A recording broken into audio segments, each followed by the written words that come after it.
Venezuela begins the electoral campaign for the presidential elections of July 28th. In Kazakhstan, the summit of the Shanghai Cooperation Organization countries has already started in Astana.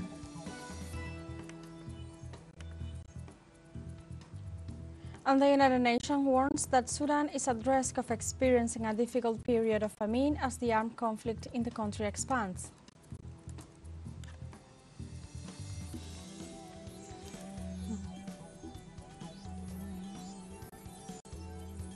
Hello and welcome to From the South. I'm Alejandra Garcia from teleSUR Studios in Havana, Cuba. We begin with the news.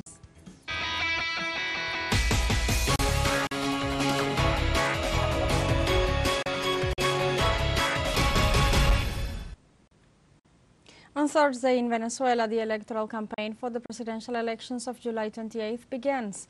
In this sense, campaigns by candidates ahead of election day will be extended until the 25th of July, according to the chronogram established by the National Electoral Council. During this phase, the 10 candidates for the presidency of the country will have to comply with the general regulations of the organic law of the electoral process. Meanwhile, the United Socialist Party of Venezuela announced they will kick off their electoral campaign with 2 massive marches in the city of Caracas and in 70 cities across the country in total support of the candidate and current president, Nicolás Maduro.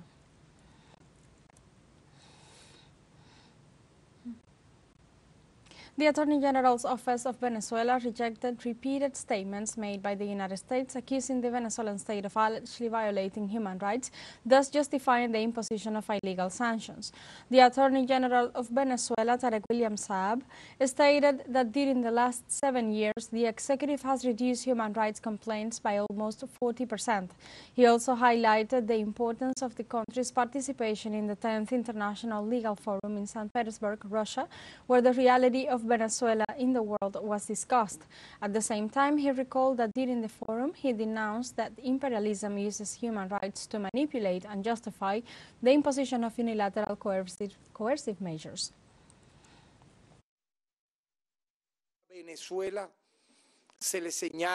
Venezuela is accused of being a country that allegedly violates human rights, when we are the country in the entire Western Hemisphere that has impressively demonstrated how complaints of human rights violations have been reduced by almost 40% in the last 7 years. William Saab also reiterated his denunciation of the United States and the European Union for using human rights to pressure countries that do not respond to their interests. How a matter as sacred and delicate as human rights has been used in a criminal manner, violating every precept linked to international law, to attack nations that are not part of or do not kneel before the U.S. Empire and the European Union, using the issue of human rights when they have been responsible for and complicit in the absolute extermination of the Palestinian people in Gaza and Rafah. On Wednesday, Bolivia's government minister Eduardo del Castillo presented the advances of the investigations into the failed coup d'etat in the country. The evidence released confirms that the insurrectional activity began in March of this year. The strategy was labeled by the coup plotters as Plan Boquerón, which began in March with different training courses in the armed forces. The operation was consolidated in May when a series of high-level meetings were held under the leadership of the then Commander General Juan José Zúñiga, together with Vice Admiral Juan Arnes, which were also attended periodically by Aníbal Aguilar and retired General Tomás Pena y Lilo.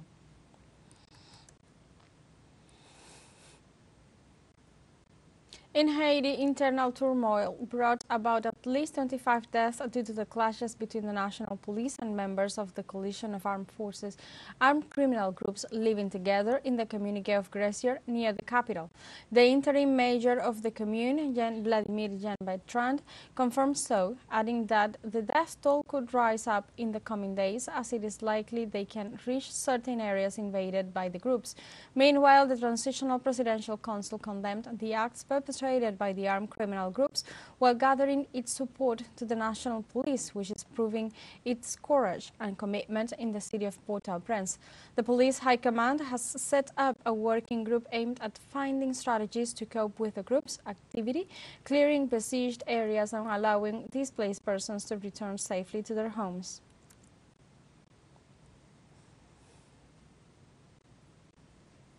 Let's take a short break, but remember you can join us on TikTok at teleSUR English, where you will find news in different formats, news updates, and more. All the stories coming up. Stay with us.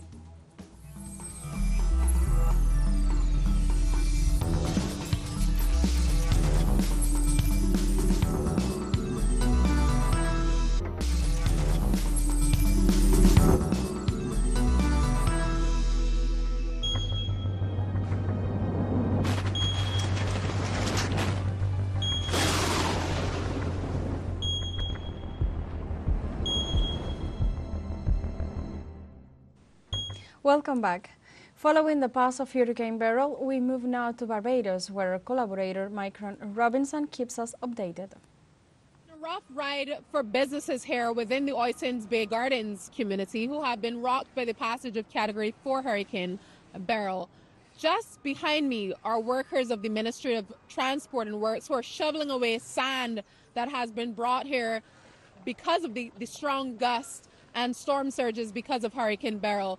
Quite recently, Oysins Bay Gardens has undergone at least $5 million in renovations because of the recently concluded T20 cricket matches, won by India, of course, as of the 29th of June 2024.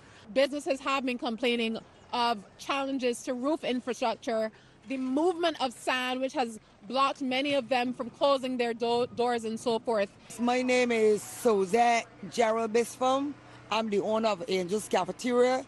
This is the first time I was here 28 years. I've been through hurricanes, storms, rainfalls, ash, everything. And I cannot believe what I saw when I came here and saw the debris, the sand, the wind, the sea. Man, it was a disaster for Bay Garden. The obvious next step for businesses here on the south of Barbados in Oysins is for the major cleanup campaign to come to an end. For teleSUR English from Bridgetown, Barbados, I'm Mishran Robinson. Destructive Hurricane Beryl advances towards the coast of the Cayman Islands in the Antilles, where authorities are speeding up preparations ahead of the meteorological event. Prime Minister Juliana O'Connor Connolly informed the public that vigilance and preparation are key to avoid severe damage. As confirmed by the National Hurricane Center, the powerful cyclone is advancing with maximum sustained winds of 250 kilometers per hour.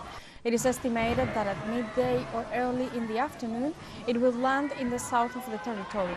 Due to the destructive capacity of the phenomenon, the National Operations Center has imposed the highest levels of alert.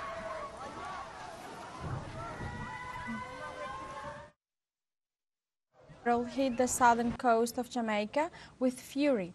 The cyclone reached the island as a Category 4 hurricane. However, its potentially lethal rating was not changed after its downgraded status was confirmed. Beryl Eye skirted the southern coast and lashed communities as emergency crews scrambled to evacuate residents, especially from the most flood-prone areas. There was one confirmed fatality, a resident of Hanover, but authorities fear that as soon as communications are restored, the death toll will rise.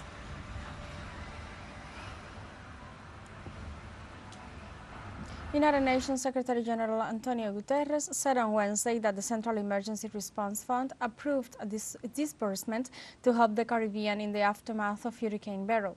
The disaster has set an unprecedented and alarming record, according to the World Meteorological Organization, as it is the fastest Category 5 hurricane ever recorded in the Atlantic, causing millions of dollars of damage in Grenada, Jamaica, and St. Vincent and the Grenadines. In this regard, the United Nations approved an initial disbursement of $4 million, and according to its secretary, it's looking into the possibility of launching an appeal to the international communities in order to respond to the needs left behind by this phenomenon.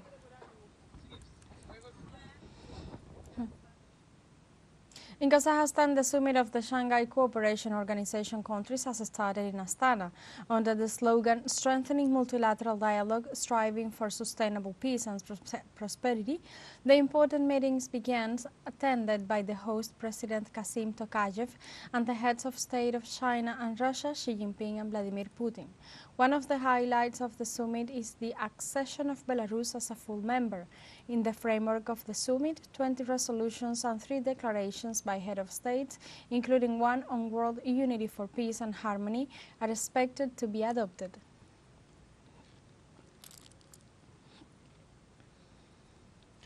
And with regard to the official accession of Belarus to the Shanghai Cooperation Organization, the president of Kazakhstan, Kassym-Jomart Tokayev, congratulated the government of Alexander Lukashenko for completing in a short period of time with all the procedures required for the country's entry into the organization. Tokayev also noted that Belarus became the 10th member of the regional grouping, which represents one of the most influential international structures in the current world.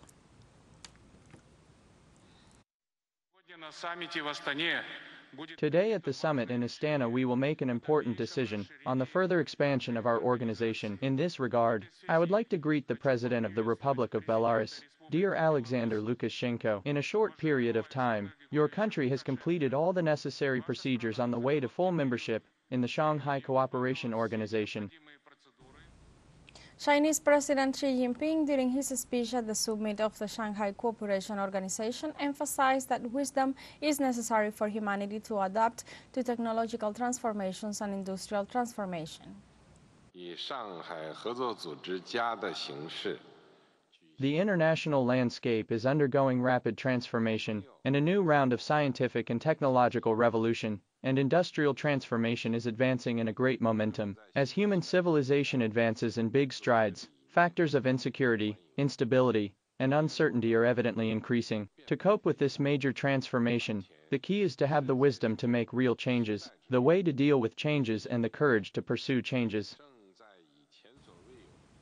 On the other hand, Russian President Vladimir Putin also referred that this Central Asian summit will promote a multipolar world. A multipolar world has become a reality. The circle of countries that advocate a fair world order and are ready to resolutely defend their legitimate rights and defend traditional values is expanding. On Thursday in Kazakhstan, one of the sidelines of the Shanghai Cooperation Organization countries summit, Russian President Vladimir Putin said Moscow takes seriously comments by U.S. presidential candidate Donald Trump that it could quickly end the fighting in Ukraine. You know, the fact that Mr. Trump, as a presidential candidate, is saying that he is ready and wants to stop the war in Ukraine, we take this quite seriously. Of course, I am not familiar with his possible proposals on how he is going to do this, and this, of course, is the key question, but I have no doubt that he means it sincerely, and we support that.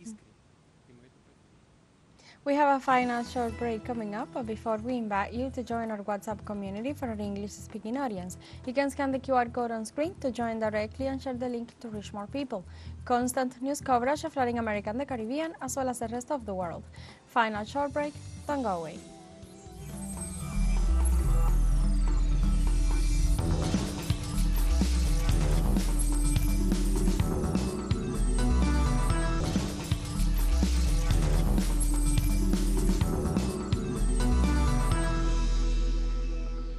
Welcome back to From the South. The expansion of the Sudanese armed conflict set off the United Nations alarm bells, which warned that Sudan is at risk of experiencing a difficult period of famine. According to the Office for the Coordination of Humanitarian Affairs, clashes broke out in Sennar State, where a large number of displaced people have been staying for over a year. The Secretary General's spokesperson, Stefan Dujarric, warned that a famine is looming and that it is imperative to keep up the delivery of life-saving aid across conflict lines and borders. Meanwhile, UNESCO confirmed the death of at least 8 miners nearby a mosque hit by a drone, striking the capital of northern Darfur state.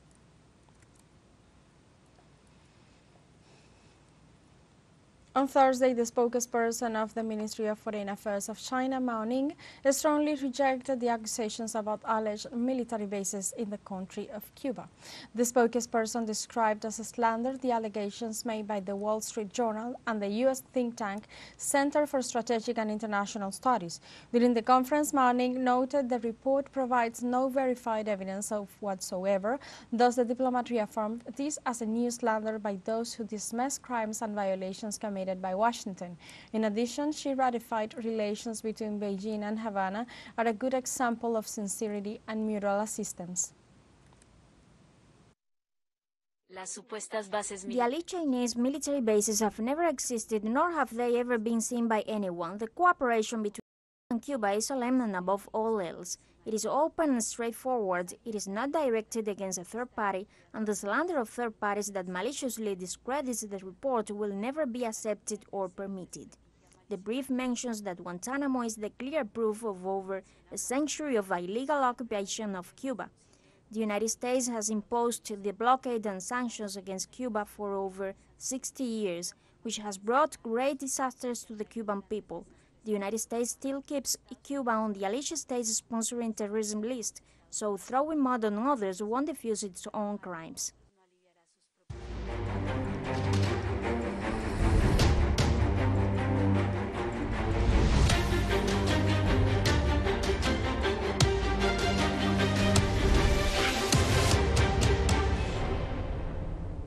On Thursday in Egypt, within the framework of an extraordinary meeting of the Arab League, Palestine called on the countries of the regional bloc to take measures against Israel. This way, the Palestinian representative Mohanad Al-Kalouk denounced that the occupation government has taken direct security and civilian control over 82% of the area of the occupied West Bank, while he also pointed out that the remaining 18%, which is called Area A, is desecrated by the Israeli occupation forces every day through killings, burning, and overall destroying. In this context, Al-Kalouk called for action against the Tel Aviv government in the economic, legal, political, and diplomatic fields.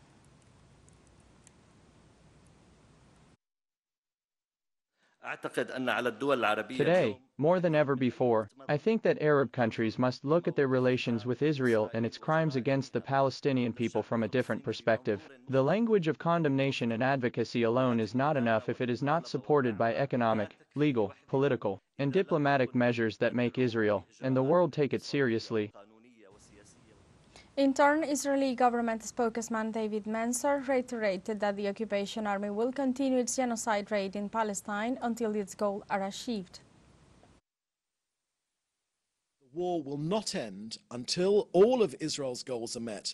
The return of all our hostages, dismantling of Hamas's governmental and military capabilities, and moving the who never ever fails to deliver.